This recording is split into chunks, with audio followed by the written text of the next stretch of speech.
Right, welcome back everybody to our 44th TLC panel conversation. Today we're going to be talking about experimentation training at scale. And our panelists today are Bri and Aleks of Intuit and Microsoft. And Bri is the ATD Master Trainer and part of Intuit's Marketing and Communications L&D team, Learning and Development. She owns experimentation and data literacy training programs. She has a passion for teaching and facilitating design thinking as an innovation catalyst, which if you don't know what that is, you definitely should ask her because it's super cool. And she joined Intuit in 2015 with the ProConnect group, leading CRM marketing and for ProConnect Tax Online. Plus, Hi, everyone. She really, really loves all the fun animals we got to see together in Australia. This is true. It's very true. Aleks is a data scientist at Microsoft's experimentation platform team, EXP. He has a PhD in computer science and has been publishing research in the domain of A/B testing for many, many years. Most of you probably know him for his work on the experimentation evolution model that describes what companies need to do to scale A/B testing from crawl to fly, maybe for his work on A/B testing flywheel. That one is my favorite. That illustrates how to kickstart and increase A/B testing momentum, and for his research on the sample ratio mismatch diagnosis. He and Lucas are kind of the big names in that field, so glad to have you both on here. So anyway, thank you both for being here. Really, really appreciate it. And I'm going to kick us off with a question to make sure everybody kind of understands why I reached out to you all for this conversation. So I would like each of you, starting with Bri, to briefly describe your relationship with experimentation training in your career and in your current organization. Sure. So as Kelly kind of mentioned, I started my career in the digital marketing space. And so from that perspective, I had like very light knowledge of experimentation, but I'll be the first to tell you I was not doing it correctly. And I knew it because I also had a social science background. And so I'm like, this isn't right, but I didn't know how to get to right in a business context. So then I fast forward to, I joined the learning and development team that is responsible for training experiences and support for the entire marketing and communications community globally at Intuit. And I was tasked with experimentation as my first task. And I kind of dove into it trying to understand, okay, what do people need? Like, what is the thing that I'm actually going to do? And I started out building what I thought was like very specific around test design and rigor, around hypothesis and statistics and understanding test results. And that's where I started. And as Kelly and I kind of went around the world teaching and testing, we learned that it was much more. And as people were asking questions, it expanded to include, iterative testing and how it all fit in with Intuit's human-centered design principles, which is design for delight, which is my innovation catalyst piece as well. And so it was really when I figured out that connection that it became really clear about what experimentation and the power of it really was at Intuit. And that's what I've been doing ever since. Awesome, thank you. How about you, Aleks? Yeah, for me, this is actually maybe an interesting story as well. Some of you maybe know that I did my, my PhD years in Sweden, which is a nice little country in the north of Europe. And during my PhD years, I was looking into different ways how companies can learn from data. I somehow got a chance to work on this EXP team here at Microsoft as an intern through several summers and learned all about experimentation in those short periods. Came back to Sweden, continued my PhD, and it became very clear to me that there's a lot of companies out there that maybe have heard about A/B testing and experimentation before, but they really didn't have like a good insight on what it actually takes to run experiments correctly. And therefore I started very early, actually already during my PhD years, to put together trainings on how you run A/B tests, what are all the considerations that you should be aware when you run A/B tests.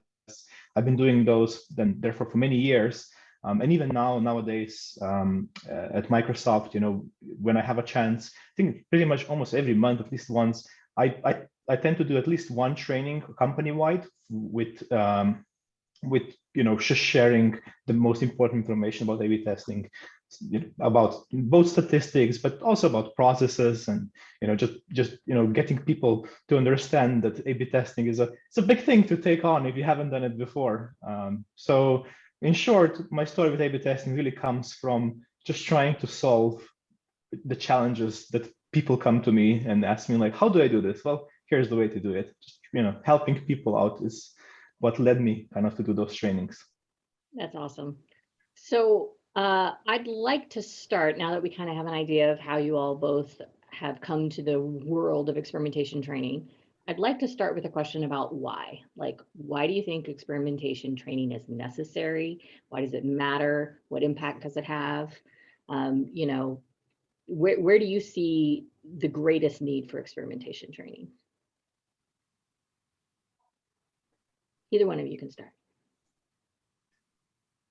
So, yeah, sure. So I think that experimentation training matters because it is the bridge that sets the culture of experimentation. And there is the technical, analytical, really, it's a really technical piece of experimentation. And it's really important to have that bridge to go to the business end users who are responsible for testing also. And so that training is that bridge, and it sets that common language. It sets the common expectations on the skills that are required. And I think one of the delightful pieces I'll probably talk about a couple of times today is the idea of unconscious incompetence, that people, like, despite their best efforts, they might think that they know something really well. And so you have to give that opportunity for people to realize that they may not. And then we can all learn together, right? So I think that's why it's really important. That's a great point. I've seen it many times. What do you think, Alex? Yeah, I mean, of course, I'm going to add a lot on what you already said. Like, I mean, I completely agree with you, Bri, that those are very good reasons why it matters. But then when people, ask me, like, why is it important as well to do trainings, I like to kind of say that there's three main reasons, why training is important. And the first one usually is the motivation, and just like explaining to people that correlation is not causation. There's a lot of ways how people have been thinking about data. We've seen all those stories about palm size being correlated with your life expectancy. And so just number one reason that I like to always share is, like, we're gonna train you on experimentation and A/B testing just so you understand why this is an important concept, is because it brings you causality, right? So that's number one. Just putting together the reasons, motivation.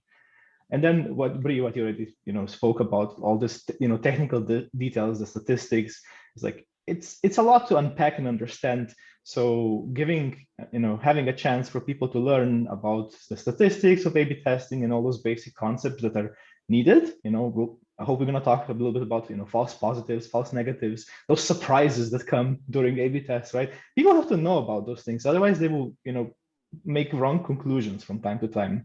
So that's reason number two, just making sure that people can make the right decisions no matter which platform or whatever they use to run experiments.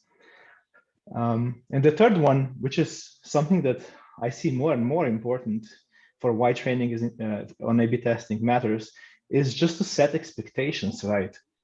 And by setting expectations, I actually mean two different levels of that. One is, like, A/B testing introduces something new to a lot of teams and companies. So oftentimes it requires a little bit more of time. When you already developed your feature, you should already plan that you're going to run an experiment and A/B test afterwards, right? So people have to already expect and put this into their planning. So it's setting expectations on when will your feature be ready to be shipped, right? By adding those extra time. And the second of setting expectations is also just that you might not be right all the time, like you already mentioned, right? It's like it's not gonna, some tests will be and go the way how you imagine they're gonna go, but many of them will end up in some regressions or in some outcomes that you have not expected. So those are the three main reasons that I like to think about when it comes to why experimentation matters. Yeah. And Kelly, I have one more I want to add. It's Add it. a really important communication channel. And I have like two reasons that you might need that communication channel. One is as your company has new capabilities, right? So that's a great use case for like, okay, like now we have this channel for getting that information out. And the second is in cases where you can like squash some like some misinformation, or you find out that something's going on and you can be like, wait, you guys, like it's a channel for communication I think is really important. That's very true. Very true. Thank you, guys. What do you think what types of A/B trainings do you think are needed in an organization? And is it different if it is an organization new to experimentation versus one that is a little bit more further along in the maturity cycle? You want to take this one, Alex, as far as types that you have going on? Yeah, I mean, I can share a few of my thoughts on like, so we touched some of the topics already. Like there's definitely this basics of experimentation statistics that is needed, that everyone should go once over at least. And by that I mean just basic training on essentially what is a p-value, you know, what does this number mean to you, what, you know, how can you relate to this concept in simple terms? More importantly, what it doesn't mean. That's the problem that I see over and over again. No, that's yeah, not what it means. Yeah. yes. And then, you know, in this first bucket, right, like I mentioned, like the two things that always come to my mind is false positives and false negatives, right? Some you know, some metrics, you know, if you have enough of them, there will be just false positive by chance. And you know, if p-values are not small enough, you want to teach people that they are able to look at your results of experiments and at least have this in the back of their mind, that maybe what they're looking at is actually just by chance statistically significant, and not actually, you know, that, you know, there's maybe something else I should be doing to really confirm these results, either rerun experiments or, you know, get more data or anything else like that. So, you know, basics of A/B testing, this bucket number one.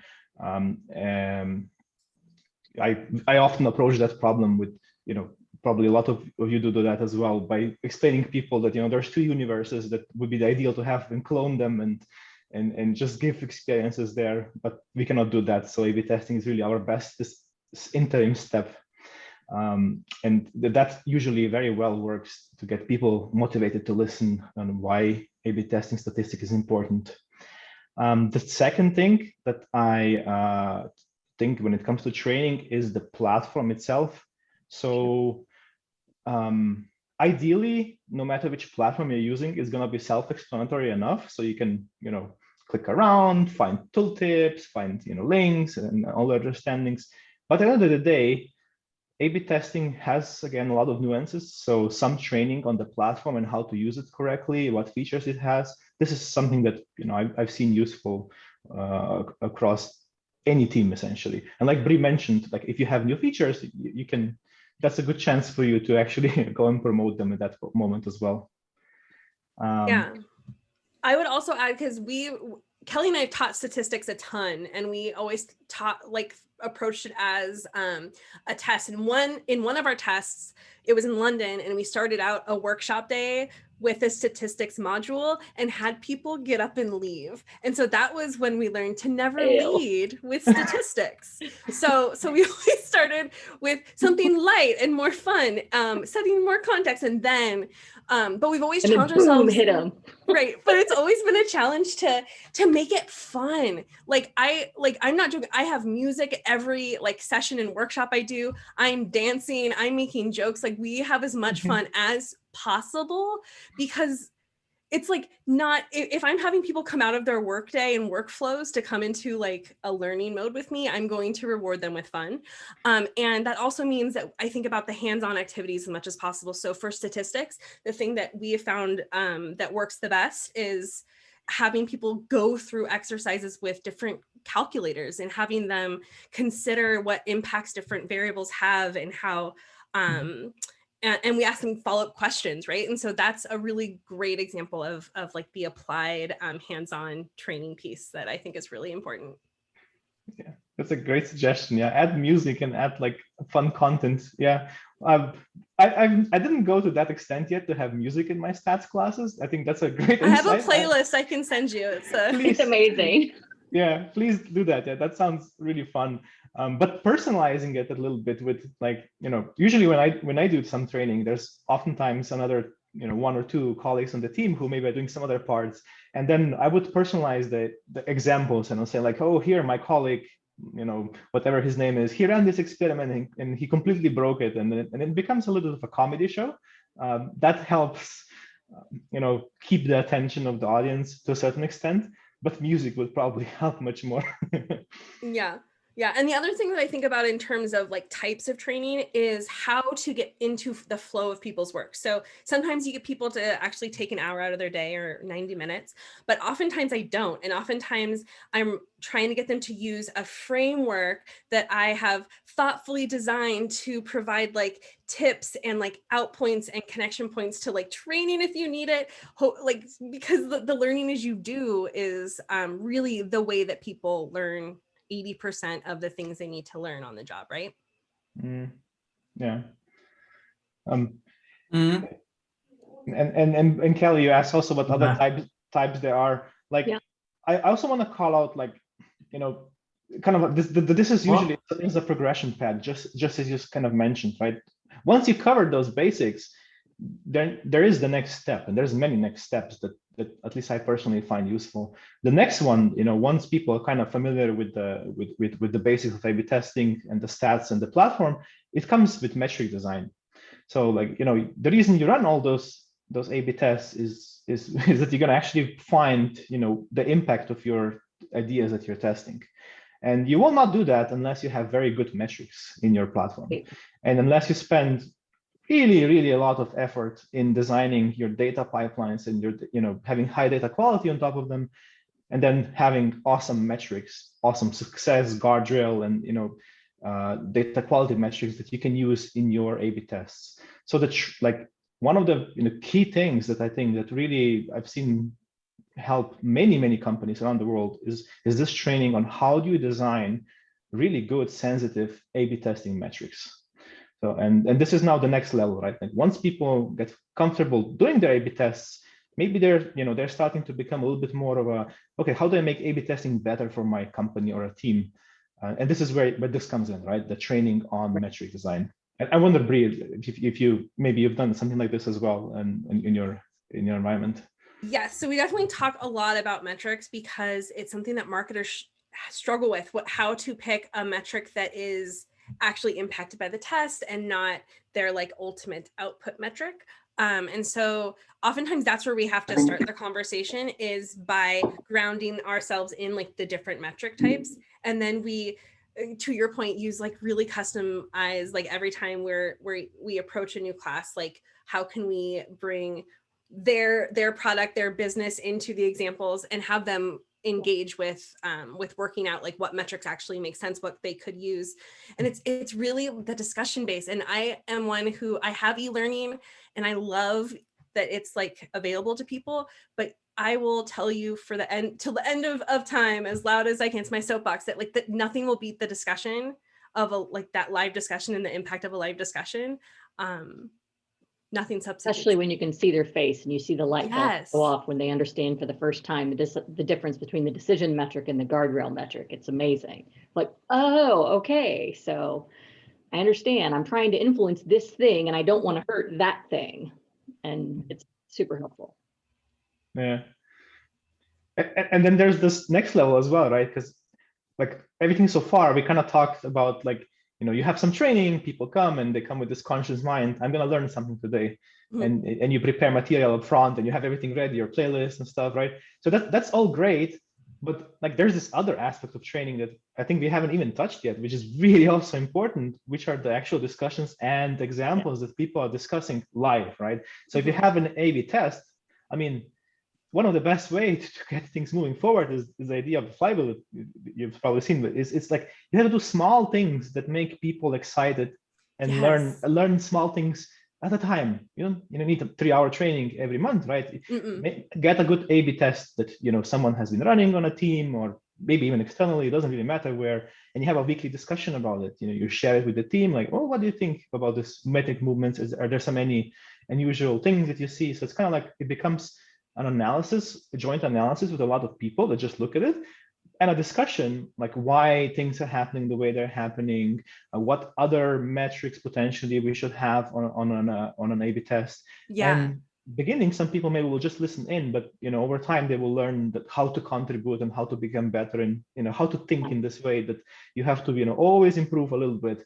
And so 100% from that perspective, that shows up as like that coaching support, right? Because I think you and I both spend time doing that with teams, and that's when we get to like spend the time asking questions that get the teams to just a little bit better place, and then we can approach the next one the next week, and trying to get them to get their small wins. And I also love being able to have those wins be from the entire spectrum of experimentation, where sometimes my wins for teams is getting them to do a paper prototype and get 10 customers. And we have ways to do that into it where we can do it really fast. You should be able to put your idea in front of customers really, really quickly and get feedback. And so I think that's really cool too, is being able to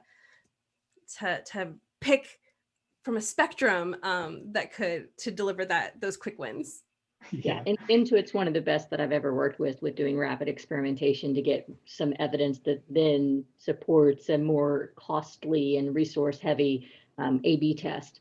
The rapid experiments that they're able to do, I haven't seen very many other companies that can do, but the gist of it is that you're trying to validate a hypothesis in 1 to 2 days, 24 to 72 hours maybe. And you have to get a really strong signal, but that's going to give you a really great direction to move forward. So that is pretty cool. I want to interject here because we have 2 questions that have been added in the Slack. And the first is from Lee, who says, well, back when we were talking about the importance of teaching the optimizers about all of these statistical elements, Lee said, well, isn't that why we have analysts, which he put in quotes?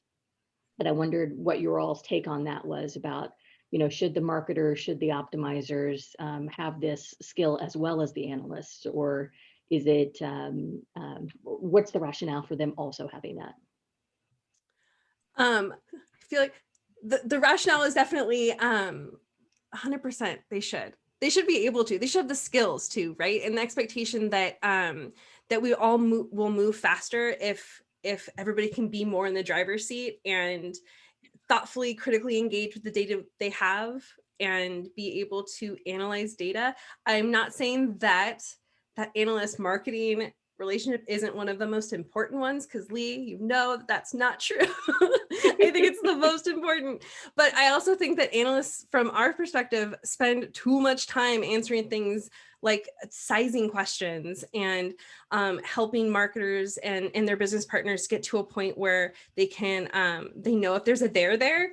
And my goal in my training and work is to make sure marketers have the skills and ability to self-evaluate their test ideas and do some of that like back of envelope thinking before having to, set up any time with anybody, because everyone's so busy. The other thing that we've often talked about is that it's less about teaching them how to do the analysis and more about teaching them about what the inputs and the levers are that you can adjust that will then affect, for example, power analysis and sample size, so that when they ask for an analyst to give them a runtime and the analyst says, okay, it's going to be, 72 days, and they're like, well, that's not acceptable. And we want the marketer or the optimizer to be able to know, okay, what are the things I can change? I can change the metric, I can change the power, I can change the confidence, I can change, the amount of traffic that I'm allowing into the test, and so on and so forth. And so giving them that information through training helps them ask better questions and negotiate better and create better, smarter test designs. Yes. And we're trying to also avoid a situation where every marketer is thinking that machine learning is the tool they need to use to solve every problem. And they go to every analyst partner and say, hey, I need to use AI. So let's do this. Like that happens, right? So. Yeah. Aleks, would you add anything to that about why more than just the analysts need those skills? I mean, you kind of covered it very well, right? And in my view, it's like if there's oftentimes there is a lot of very clear need that comes bottom up, and analysts and engineers will identify. Oh, I need to actually improve the system in a specific way, either by adding some data or by restructuring some things, and that will help us with getting results faster or getting more accurate results. But it might not happen unless also the rest of the organization understands why this is needed. Like, why will this help, right? So my take on this is that, like, it is important that other folks in the org and in the companies, they have an understanding of A/B testing, at least some basics, so just so they can support and champion all the investments that are needed to actually make it better over time. Otherwise, it will feel like people are doing something that is not seems very valuable. So I will just add that on this. Good point. Mm.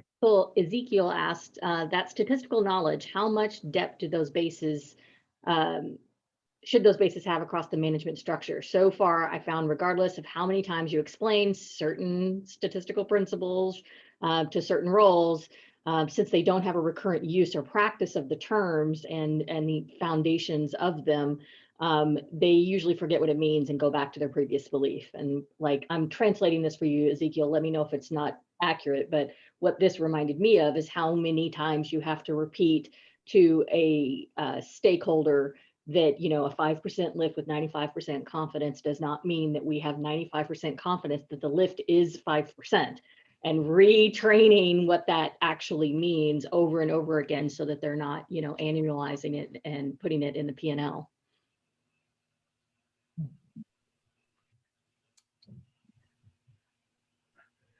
I don't know if we've solved it all the time, because leaders are definitely the ones who don't come to my class, right? But Right.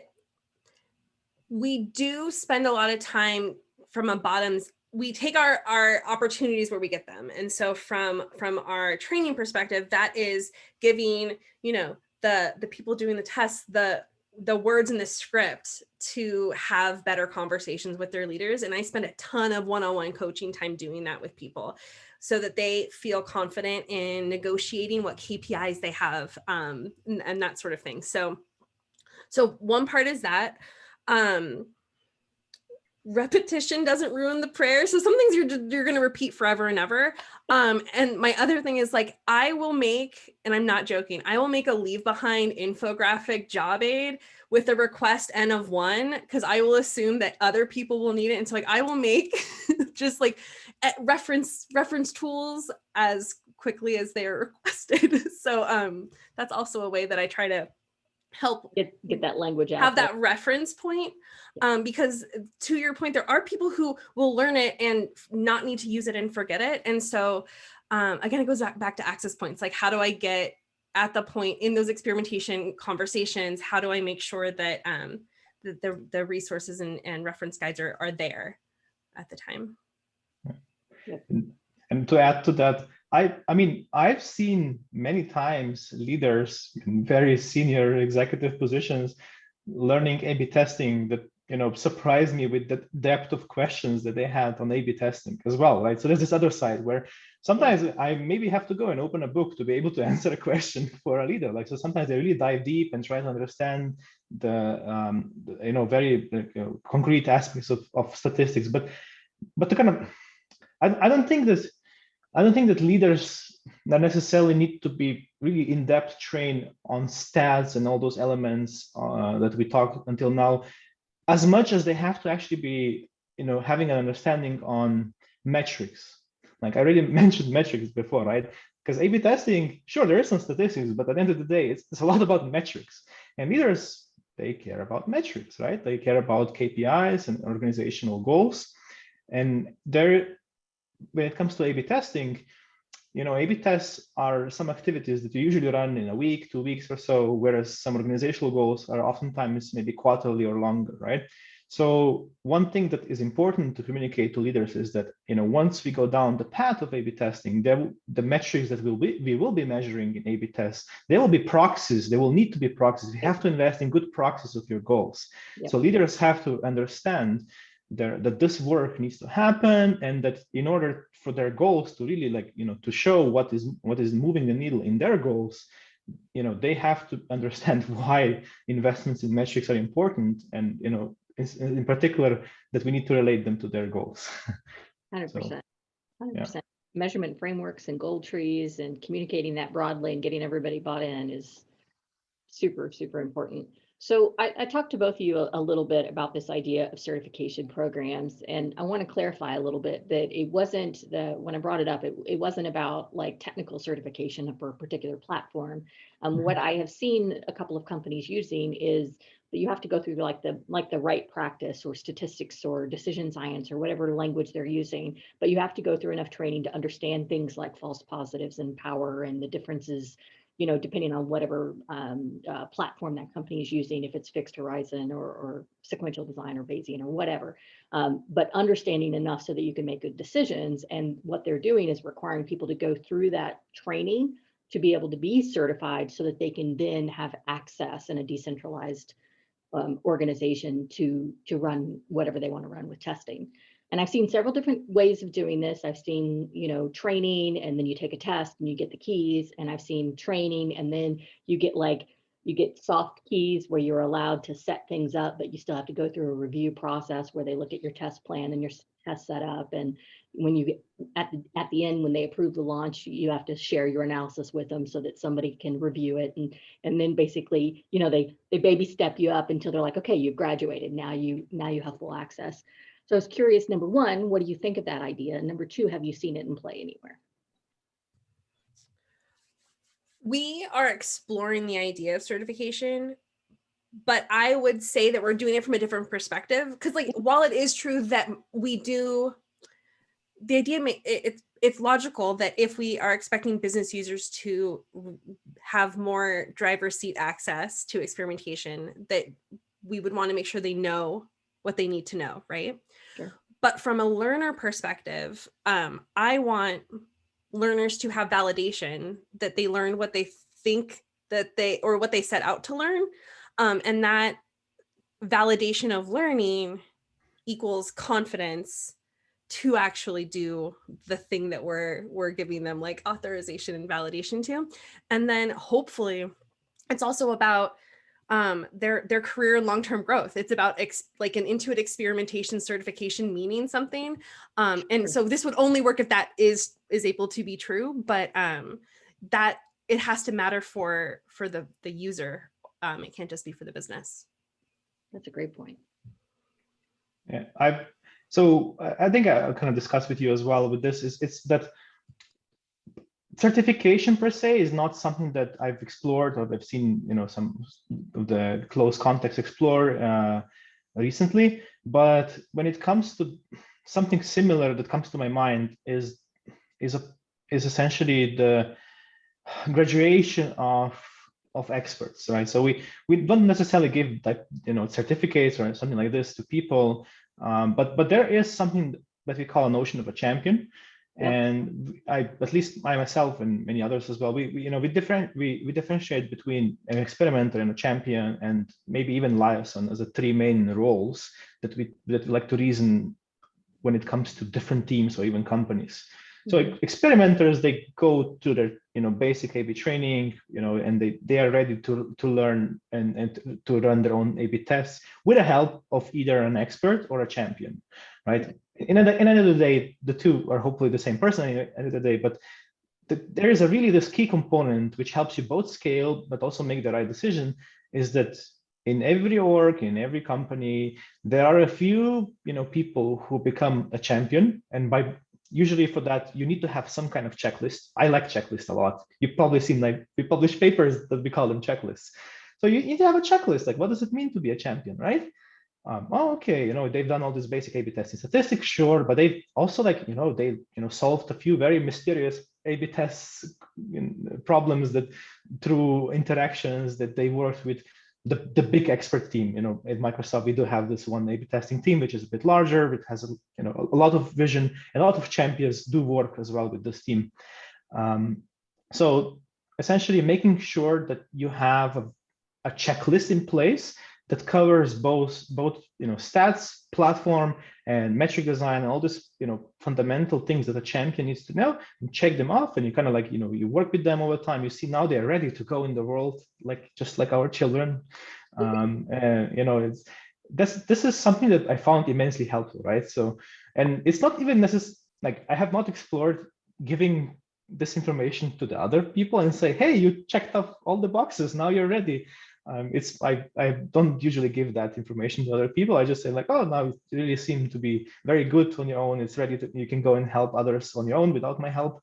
So just, making sure you have good checklists in place. That's my certification tip. That's what I think what takes us very far, and making sure that we consistently educate people who can then start educating other people, right?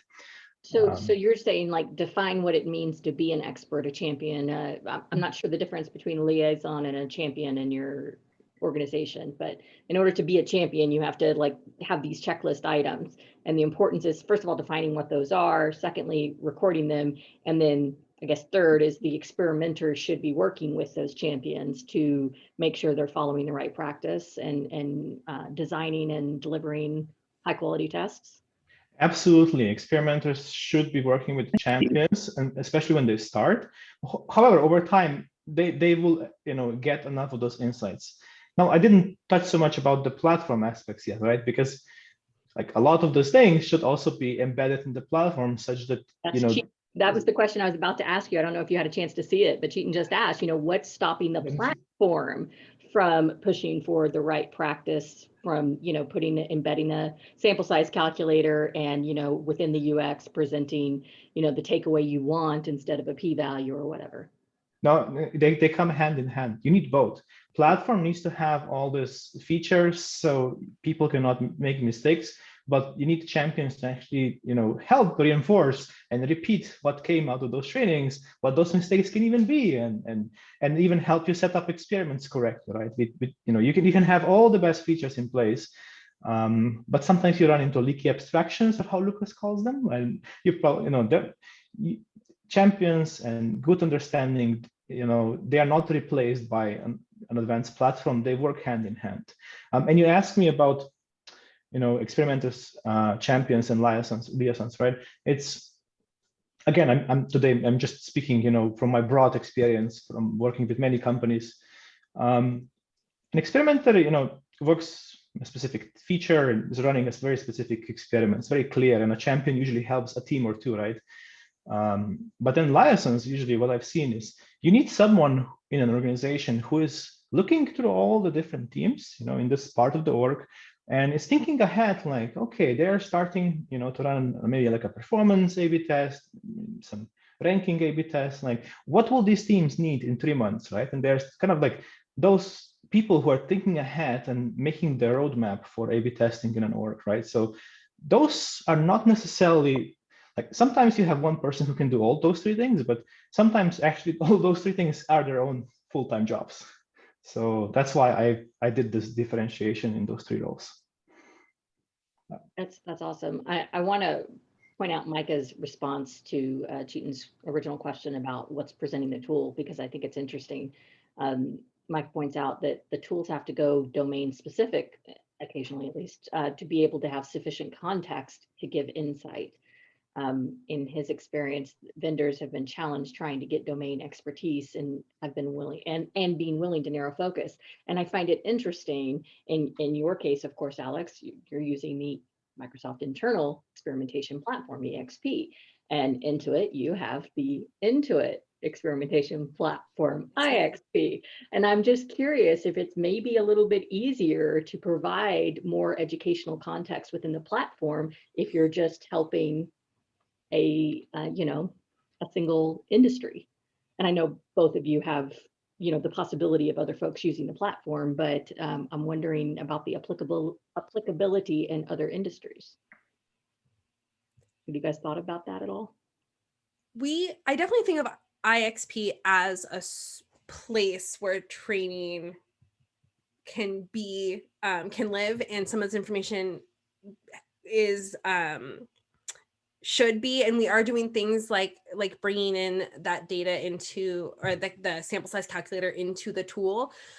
But from my perspective, there's always going to still be a need for a calculator that's outside of that tool, because not every marketer, not every business user is going to use that tool because whatever situation they have. And so fundamentally, like, I still think that they're going to need to be able to practice and use things outside of the tool, because for as far as my population goes, it's about 10% of marketers that actually are in our IXP tool. And so then the rest of them. Yeah, makes sense. And I mean, I just wanted to kind of continue also what we already chatted here. Is like the tool really just gives you the ability. Yeah. It needs to give you the ability. It needs to have those bells and whistles that, you know, you can go and you can see those results. And it needs to have really clear interpretation. Like lately, I've been spending a lot of time making sure that even the UX of the tool, you know, is very consistent. That people don't have to learn both. If you're new to the experimentation, the last thing you want to do is both learn how to use the tool if it's not intuitive, and how experimentation works, right?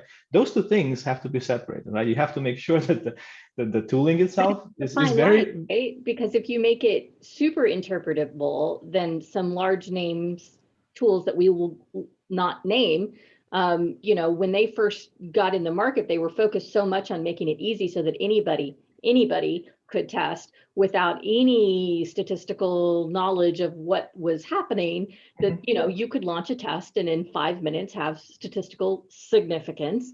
And they were like, well, I've got 99% confidence, turn it off and we've got to win. And of course, you know, there's all kinds of reasons why that was invalid. But I believe that over the last 5-10 years, you know, we've begun to shift to more of an understanding of why that's not okay. And tools are starting to put in some corrections and, you know, like this many days left. And, you know, are you sure you want to take a read right now? And, you know, they're trying to educate people out of, in many ways, what they taught in the first place. So I think this whole idea that the tool needs to be the teacher is really interesting, considering the initial tools taught the wrong thing. And a lot of the unteaching that we do is directly related to what was incorrectly taught from the platforms in the first place.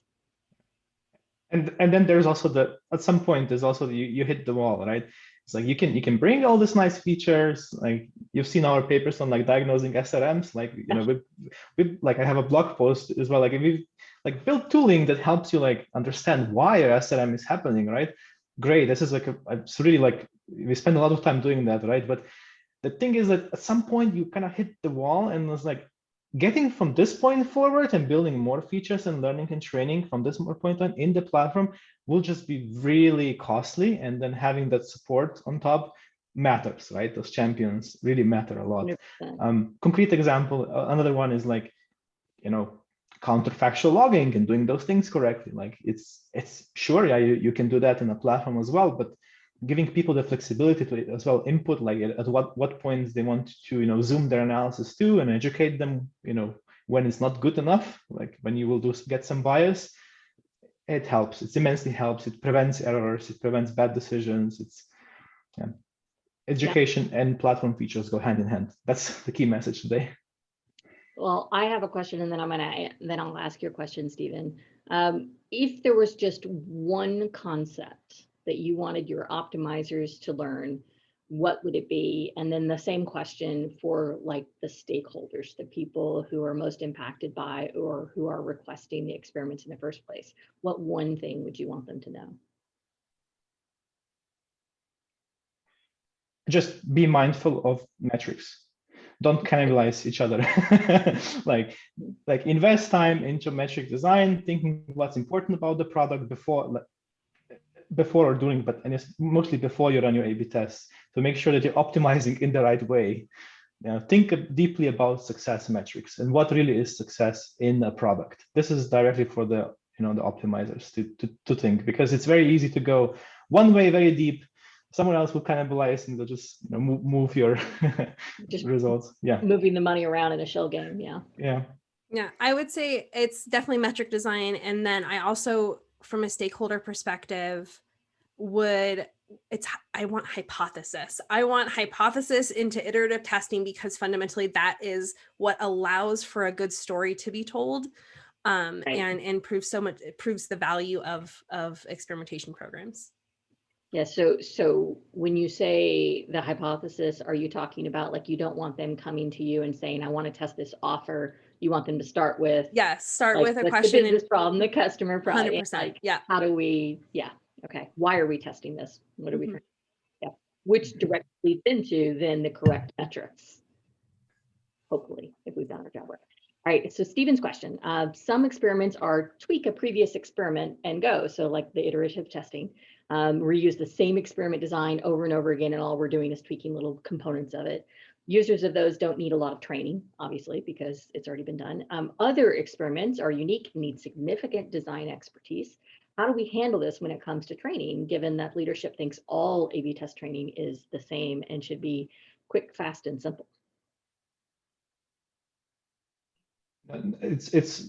That misconception has to be established from the beginning, that A/B testing does not contain of one bucket of A/B tests, right?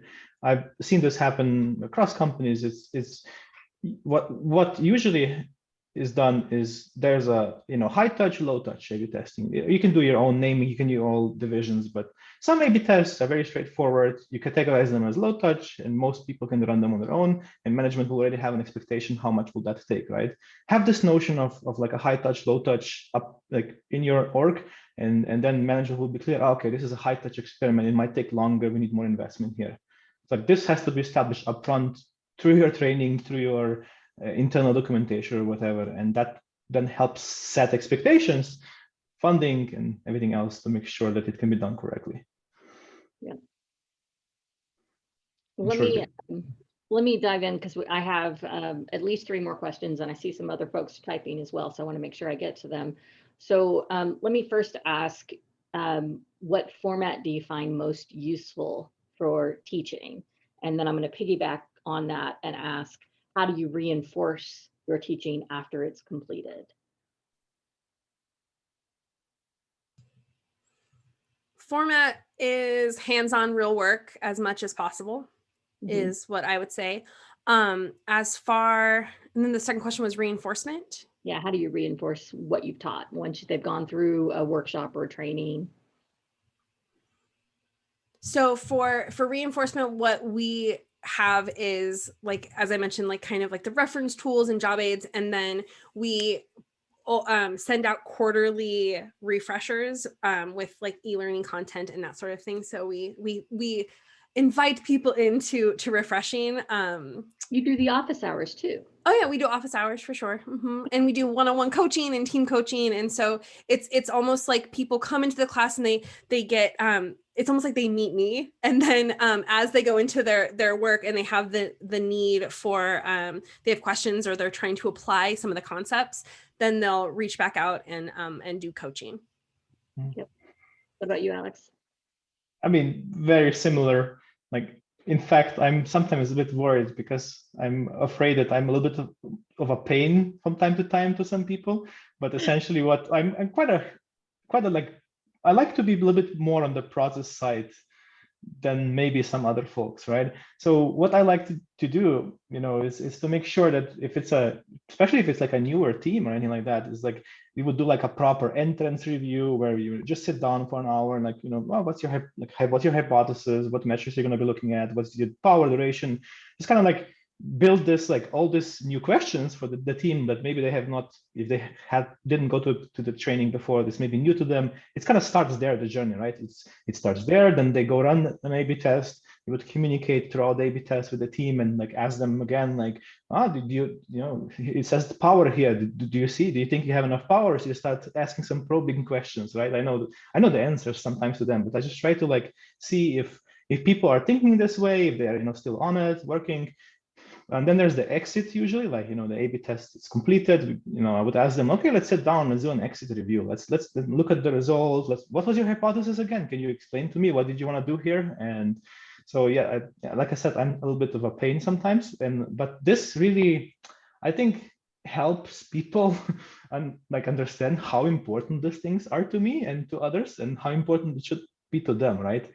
Sure. But it doesn't stop there. It's like then we say, okay, great, you ran this A/B test now, right? But how are we gonna make sure you'll be able to run another one next month, right? Or it needs to be a flywheel. You need to show and demonstrate the value of this A/B test. Now let's go to your team and share it broadly in your team. Bring it to office hours, like we mentioned, to this other team, so they can learn something new. And maybe there's another person in there who never heard about A/B testing and just learns, oh, this is a great idea. We should actually try something like this.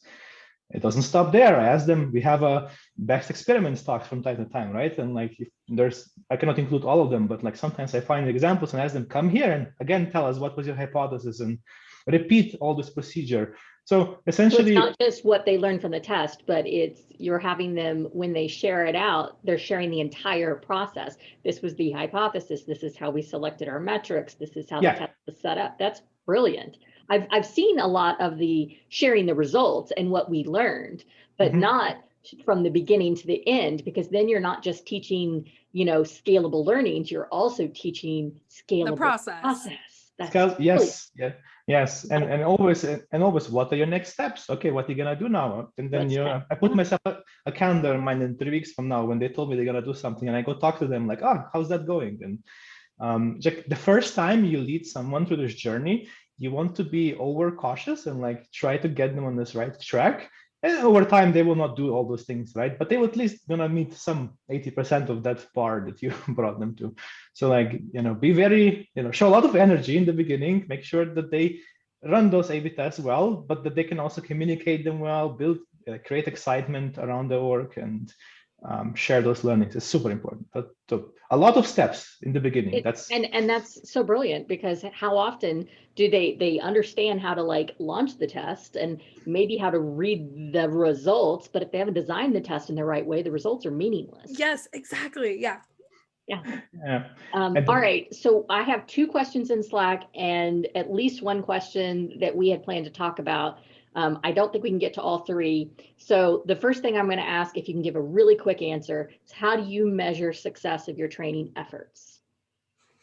We have 2 primary KPIs. We do top 2 box on learning objectives for every learning experience, and then we do our NPS. And so that measures for us, did you learn and did you like it?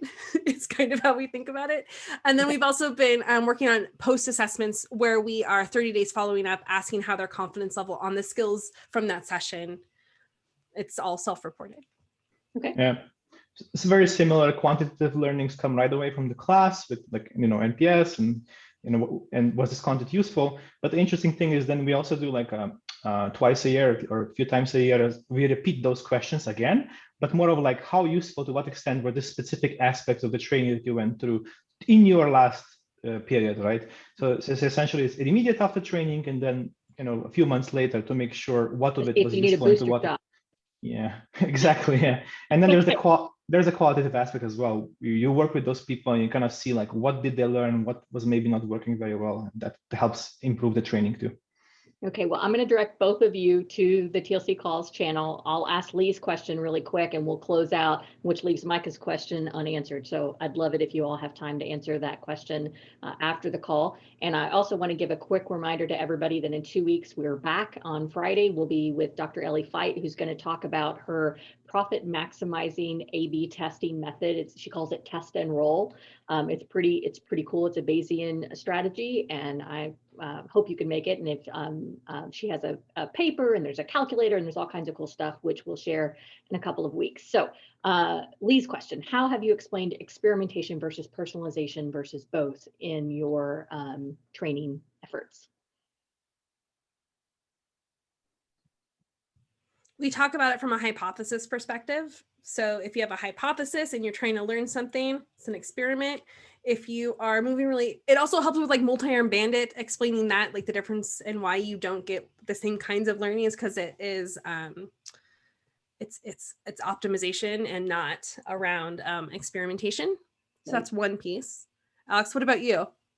I'm not sure I fully understand the question, so maybe the answer will not be correct, but the way personalization is one thing that I'm A/B testing. That's how I think about it, right? It's maybe there is a There's a, there's a design, there's specific ranking or whatever. So it's just one aspect that is being A/B tested. So this is how I explain to people. It's like, you're running your A/B tests. You can do them on algorithms, design, backend infrastructure, no matter what you're running them. A/B testing is just your tooling, that your process that makes you sure that you can tell the story of what impact the changes you have. So those things to me are not, they're related, but not the same. But you don't think of it as a personalization as a type of test. Instead, personalization is a campaign, and A/B testing might be how you validate that algorithm. Yeah, that's how I think. I could be wrong, but this is how I understood the question. Yeah, absolutely. Thank you both so very, very much. It was a great talk. Again, there are more questions on the TLC calls channel if you have time to hop in and answer them. Thank you for the rest of you, Lucas, Dylan, both of you, for also responding and asking questions. Thank you all for being here. See you in 2 weeks. Take care. Thank you.